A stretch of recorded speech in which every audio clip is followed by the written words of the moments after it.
اعوذ باللہ من الشیطان الرجیم، بسم اللہ الرحمن الرحیم۔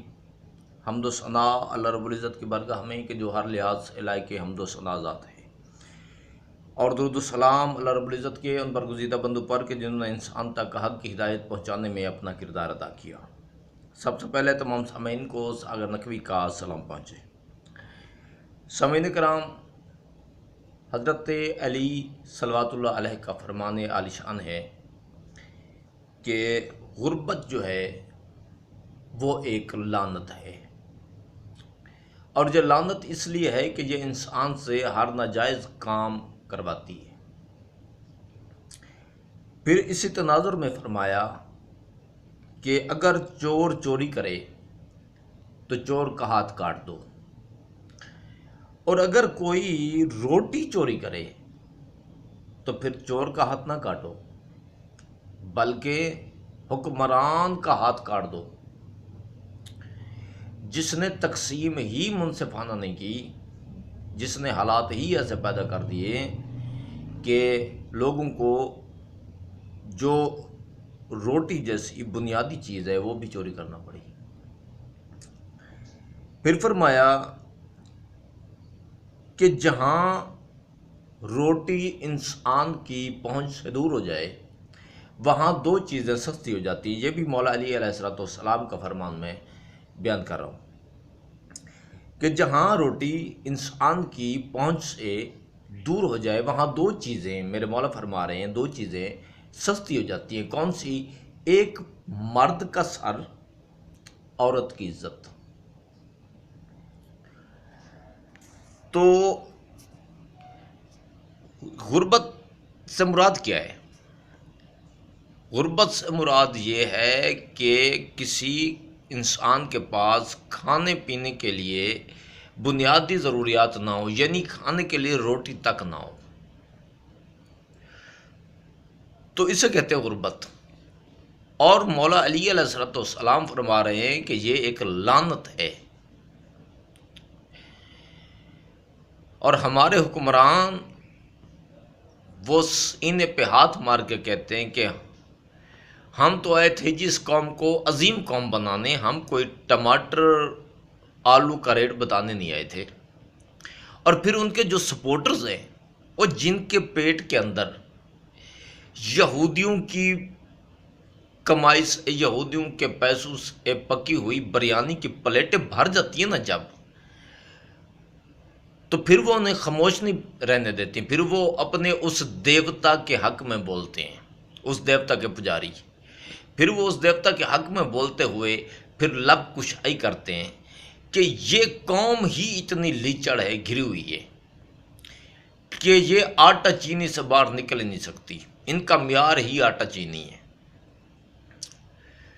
تو میرے بھائی، بنیادی ضروریات ہیں انسان کو زندہ رہنے کے لیے۔ کسی قوم کو چلیں بقول آپ کے دیوتا کے، آپ کے امیر المومنین کے، اگر کسی قوم کو عظیم قوم بننا ہی ہو تو سب سے پہلے اس قوم کو زندہ رہنے کے لیے بنیادی ضروریات چاہیے ہوتی ہیں۔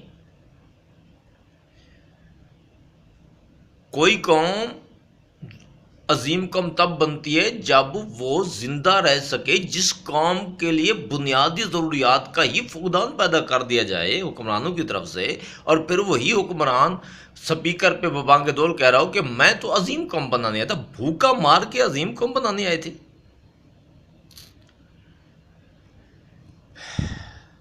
تو جب میں مولا علیہ السلام کا وہ فرمان پڑھتا ہوں نا کہ اگر کوئی روٹی چوری کرے تو پھر حکمران کا ہاتھ کاٹ دو، یہاں تو سنسار کر دینا چاہیے حکمرانوں کو،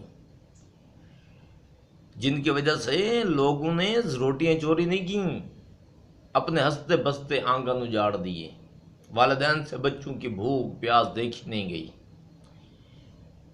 اس لیے خود بھی خودکشی کر لی، بچوں کو بھی اپنے ہاتھوں سے ختم کر دیا کہ ان کی بھوک نہیں دیکھی جا رہی ہے۔ اور ان ظالم حکمرانوں نے وہ خبریں دبا دیں، کارکردگی عیاں ہو جائے گی، اور پھر اس قوم کی بے حسی پہ دکھ ہوتا ہے۔ اس قوم کا فرد ہونے کے ناطے بہت تکلیف ہوتی ہے۔ اور یہ قوم جو ہے نا، اس نے پتہ نہیں کیوں اتنی چپ سادھی ہوئی ہے۔ چند بکاؤ جن کے پیٹ بھرے ہوئے ہیں ان سیاستدانوں کے ٹکڑوں سے، ان سیاستدانوں کی رشوت سے، جن کے پاس سفر کرنے کے لیے، جلسہ جلوس کے لیے، سفر کرنے کے لیے وہ اخراجات بھی ہوتے ہیں، جن کے گھر بھی چل رہے ہوتے ہیں، گھر کے اخراجات بھی چل رہے ہوتے ہیں، انہیں کوئی مسئلہ نہیں ہوتا، تو انہوں نے تو بولنا ہے اس حکمران کے حق میں، عوام کے خلاف ہی بولنا ہے۔ تو یہ عوام کا کیا مسئلہ ہے؟ عوام کس لیے چپ سادھے ہوئے ہیں؟ ظلم کی انتہا دیکھیں۔ جو آیا، پہلے 2 پارٹیاں مسلط تھیں، پھر تیسری کا اضافہ ہو گیا، اب 3 ہو گئی ہیں۔ اور جب میں ان اعداد و شمار پہ نظر کرتا ہوں نا، تو ایک واقعہ یاد آ جاتا ہے۔ کوئی بادشاہ تھا، زندہ دل بادشاہ تھا، ہمارے حکمرانوں جیسا نہیں تھا، ڈرامے باز نہیں تھا، لٹیرا نہیں تھا، جھوٹا بے ایمان نہیں تھا، غیرت مند باز امیر قسم کا انسان تھا۔ تو اس نے چاہا کہ میں اپنی قوم کو چیک تو کروں، اس قوم کے بلبوتے پہ میں دنیا کی ہر طاقت کو آنکھ دکھا دیتا ہوں، اس کے آنکھ میں آنکھ ڈال کے بات کرتا ہوں، میری سوچ کے مطابق میں ایک عظیم قوم کا لیڈر ہوں، تو چلے اپنی قوم کا امتحان تو لے لو۔ لہذا اس نے اعلان کر دیا، وہ جو قوم تھی نا، وہ ایک شہر سے نکل کر، دریا تھا، دریا پہ پل لگا ہوا تھا، دوسری طرف زمینیں تھیں، تو وہ قوم اپنے شہروں سے نکلتی، اس پل سے گزر کے کھیتوں میں پورا دن کام کرتی، پھر وہاں سے جب واپس آتے تو پھر اسی پل کا استعمال کرتے۔ تو اس بادشاہ نے ایک قانون پاس کر دیا، اس نے کہا جی کل سے جب یہ قوم جائے گی نا کام پہ، تو یہ 2 روپے ٹیکس دے کے جائے گی اس پل سے، یہ گزرنے کا ٹیکس ہے۔ دوسرے دن سب نے دے دیا، چلے گئے۔ اس نے پوچھا کرندوں سے کہ ہاں بھائی کسی نے کچھ بولا؟ انہوں نے کہا نہیں، بادشاہ سلام چپ کر کے دے گئے۔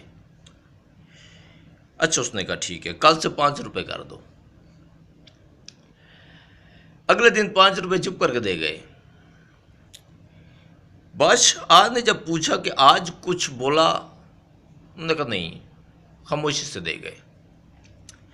اچھا، اس نے کہا پھر ٹھیک ہے، کل سے 5 روپے اور 1 لتر یہ مار کے بھیجنا، 5 روپے لے لینا اور 1 لتر مار کے پھر بھیجنا، جو جو وہاں جائے کام کرنے کے لیے۔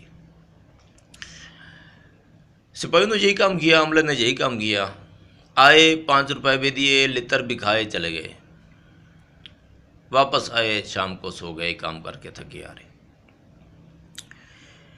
بادشاہ نے پوچھا ہاں بھائی کیا رپورٹ ہے؟ انہوں نے کہا کچھ نہیں ہے، چپ کر کے لتر بھی کھایا، پیسے بھی دیے۔ اس نے کہا ٹھیک ہے۔ اس نے کہا کل سے 2 لتر کر لو۔ بات بڑھتی بڑھتی 3 لتروں پہ پہنچ گئی۔ بادشاہ نے پوچھا ہاں بھائی کوئی بولا؟ کہا نہیں، خاموشی سے سب کچھ ٹھیک چل رہا ہے، خزانے میں بھی اضافہ ہو رہا ہے، لتر بھی کھا رہے ہیں۔ اس نے کہا چلو ٹھیک ہے، یہ تو جانے کے لیے تھا نا، واپسی پہ 3 لتر کر دو، 3 لتر جاتے ہوئے، 3 لتر واپس آتے ہوئے، اور ٹیکس بھی 5 کے بجائے 7 کر دو۔ 7 روپے ٹیکس دیا، چلے گئے، واپس آئے، لتر کھائے۔ اگلے روز اچانک سے شور بلند ہو گیا۔ بادشاہ شکر کر کے اٹھا، اس نے کہا ہاں بھائی چلو قوم جاگ گئی۔ اس نے کہا جا کے پوچھو بھائی یہ کس لیے شور کر رہے ہیں، کیا چاہتے ہیں؟ جب جا کے وزراء نے پوچھا نا کہ کیوں شور کر رہے ہو، تو آگے سے جو مطالبہ سامنے آیا، بادشاہ نے وہ ملک بھی چھوڑ دیا، ان کی حکمرانی بھی چھوڑ دی، یہ کہتے ہوئے کہ ایسی قوم کا لیڈر بننے سے بہتر ہے میں بھکاری بن جاؤں۔ جب پوچھا گیا نا کہ کس لیے شور کر رہے ہو، تو آگے سے جواب آیا، لتر مارنے والوں کی اور بھتہ وصول کرنے والوں کی تعداد بڑھائی جائے، ہمیں کام پہ جاتے ہوئے دیر ہو جاتی ہے، واپسی گھر میں آتے ہوئے بھی دیر ہو جاتی ہے، ہمیں لمبی لائن بنانی پڑتی ہے۔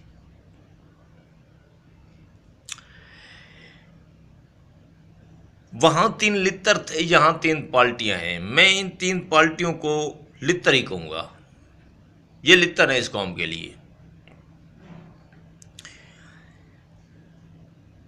اور ٹیکسز ان پہ تو بات کرنے کی ضرورت نہیں ہے، اب کچھ کلیئر ہے، ہر کسی کو پتہ ہے، بلکہ ہر کوئی پے کر رہا ہے، اس میں مافیاز سارا کچھ۔ تو گزشتہ دنوں مجھے بڑی شدت سے یہ واقعہ، یہ کہانی یاد آئی۔ لتر مار مار مار کے جب تھک جاتے ہیں نہ مارنے والے، کسی طرف سے مہنگائی کا لتر، کسی طرف سے لوڈ شیڈنگ کا لتر، کسی طرف سے آٹا کی عدم دستیابی کا لتر، کسی طرف سے پیٹرول پہ ٹیکس بڑھانے والا وہ لتر، کتنے گنوں یار۔ لتر مار مار کے جب تھکتا ہے نا، تو اچانک سے شور بلند ہوتا ہے، لائنوں میں لگ کے پیسے لے کے آٹا لے رہے ہیں، چینی لے رہے ہیں، پیٹرول لے رہے ہیں، خیرات میں احساس پروگرام کے تحت بچوں کے لیے سودے لے رہے ہیں، گھر کے لیے سودے لے رہے ہیں، پیسے دے کے۔ تو جب لتر مار مار کے مارنے والا تھک جاتا ہے نا، تو اس کے بعد پھر اچانک سے شور بلند ہوتا ہے، کون سا؟ جی الیکشن کرائے جائیں، یہ لتر مارنے والا تھک گیا ہے، لہٰذا اب دوسرے کا موقع دیا جائے، وہ مارے۔ پھر جب وہ آتا ہے، وہ لتر مار مار مار کے وہ تھک جاتا ہے، تو پھر شور بلند ہوتا ہے کہ اب یہ الیکشن کرایا جائے، اب اور کا موقع دیا جائے، یہ تھک گیا ہے، اب اس کے لتروں میں وہ طاقت نہیں رہی۔ میرے بھائی، اس وقت اس قوم کو ان لٹیروں نے، مافیاز کو اس قدر بے لگام کیا۔ اگلی ویڈیو میں انشاءاللہ اس موضوع پہ کروں گا۔ باقی سب کچھ لٹ چکا جس قوم کا، اب اس قوم کی بیٹیاں نہیں محفوظ رہیں۔ ڈارک ویب جیسی فحاشت نے اس سوسائٹی کا رخ کر لیا۔ کیوں؟ جن بدبختوں کو اس قوم نے اپنا امیر المومنین، اپنا دیوتا، اپنا رہبر، اپنا لیڈر مانا ہوا ہے، وہ کرسی کے لیے لڑ رہے ہیں، اور یہ قوم ان کی کرسی بچانے میں لگی ہوئی ہے، اور گھر میں بیٹیاں نہیں محفوظ رہیں۔ یہ دعا زہرا اور وہ دوسری کو نمرہ کاظمی، اس طرح کے یہ جو کردار ہے نا، یہ لڑکیاں نہیں ہیں، بچیاں ہیں۔ اب تو سب کچھ کھل گیا ہے، یہ بھاگی نہیں ہیں، کڈنیپ ہوئی ہیں۔ تو اس قوم کو شرم آنی چاہیے، اس قوم کی غیرت جاگ جانی چاہیے۔ کسی الو کے پٹھے کے لیے ناچنے کی بجائے وہ اپنے گھروں کو محفوظ بنائیں، اور سب کچھ لٹ گیا، گروی رکھ دے گئے تم لوگ، تمہاری نسلیں، اب بیٹیاں اغوا ہونے لگ گئی ہیں۔ رئیسی کسر جو ملا اعظم ہے اس نے پوری کر دی۔ اللہ کی لعنت ہے ایسے لوگوں پہ۔ میں نے ایک ملا کی بکواس سنی، وہ کوئی شیعہ سنی کا تذکرہ کر رہا تھا، وہ بیٹیاں سانجی ہوتی ہیں، اس قوم کی بیٹیاں ہیں، خدا کی لعنت تیری سوچ پہ او ملا، غیرت تجھ میں نہیں ہے، قوم کی غیرت کو مردہ مت کرو۔ دین اسلام عزتوں کے تحفظ کا درس دیتا ہے. تم بکواس کر رہے ہو، یہ شیعہ کی بیٹی ہے، یہ سنی کی بیٹی ہے. میں غیرت مندوں سے مخاطب ہوں. بیٹیاں شیعہ سنی کی نہیں ہوتی. بیٹیاں سانجی ہوتی ہیں، عزتیں سانجی ہوتی ہیں.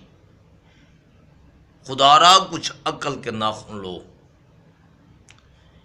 ان بغیرت لوگوں کے لیے ناچنے کی بجائے اپنے حقوق کے لیے آواز بلند کرو. اب تو گھروں میں بیٹیاں نہیں محفوظ رہی. اور کتنا ذلیل ہوگے اور کتنا لوٹو گے. اس سے زیادہ انسان نہیں لوٹ سکتا. خدا ہدایت دے، خدا توفیق دے. دشمنوں کو پہچاننے کی مالک توفیق عطا فرمائے. عقل سلیم سے کام لینے کی توفیق عطا فرمائے.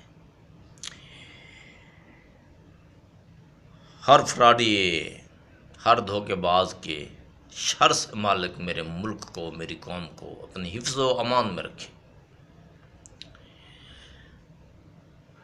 یہ جذبات تھے جو میں نے بیان کیے. کچھ برا لگو تو بیٹھ کے سوچ لینا اس میں غلط کیا کہا میں نے. سلامت رہیں. وسلام فی امان اللہ. پاک ارم زندہ باد. پاکستان پائندہ باد.